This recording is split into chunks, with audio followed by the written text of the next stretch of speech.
Padayong nag-monitor sa mga nanglimos sa kadalanan sa Dakbayan ang kapulisan sa Dakbayan sa Sugbo. Niadtong December 23, 8 kagiilang mga sakop sa Badjao Community gidala sa Cebu City Anti-Mendicancy Office uban ang nagkadiyang ahensya didto sa Mabolo Police Station. Sa 8 tulo niini ang gi-rescue kay mga minor de edad.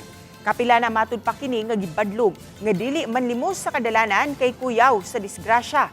Apan wa matud kini mipatuo.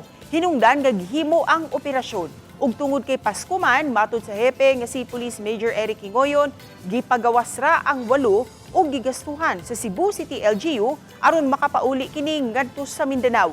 Ang kapulisan padayong hugot nga nag-monitor sa uban pang mga kaubanan niini kay matud pa ang uban niini mga bayolente, masuko kundi hatagan o gani manapat.